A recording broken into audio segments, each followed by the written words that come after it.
So I saw this video earlier that said that fantasy experts were the worst thing to ever happen to fantasy football. My hot take is fantasy experts are the worst thing to happen to fantasy football. Fantasy used to be a fun game to play with friends, but now it feels like everyone is copying the same rankings from the same talking heads or some random dude that goes viral on TikTok. Now, I just created my page a couple months ago. I started posting mock drafts that I was doing for fun. I definitely don't claim to be an expert at all on my page.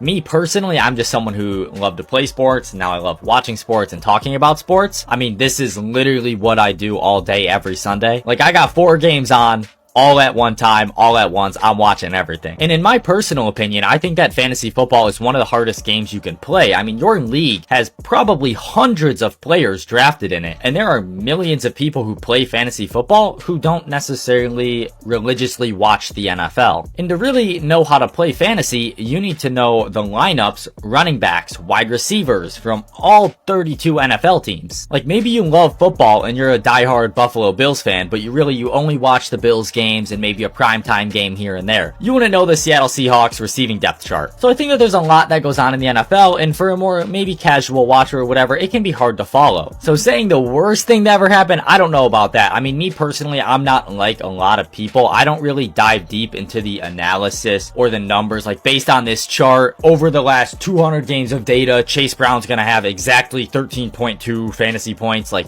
I just love watching football, and I watch a lot of it. As you saw in that video, I watch almost every NFL game in full, and I base what I talk about, in my opinions, based on what I see from, like, in front of me, like watching that players actually play. And really, all in all, I just kind of wanted to make this to say that, like, understand that fantasy football is so much luck. As much as any expert wants to claim that they might know it all, or I can go back to my old draft videos, and there are players I told you to draft who have been performing well or trade for, but I've also missed a bunch of players as well. I'll be straight honest, I told everyone to draft Chase Brown. I told everyone I was high on Chase Brown. I also made takes that were good as well. So fantasy is so much luck. I'll continue to just post and say what I think just for fun, because like I said, I like talking about sports, and I like hearing about sports from you guys as well, because I value your opinion just as much as mine. But I don't know, I thought this was kind of an interesting take when I saw this video, and I just wanted to respond to it. So I guess that's my take on the situation. I'm getting ready to watch the 4 o'clock games here. I hope you guys are as well, and I will see you guys in the next one. Have a great day, and peace out.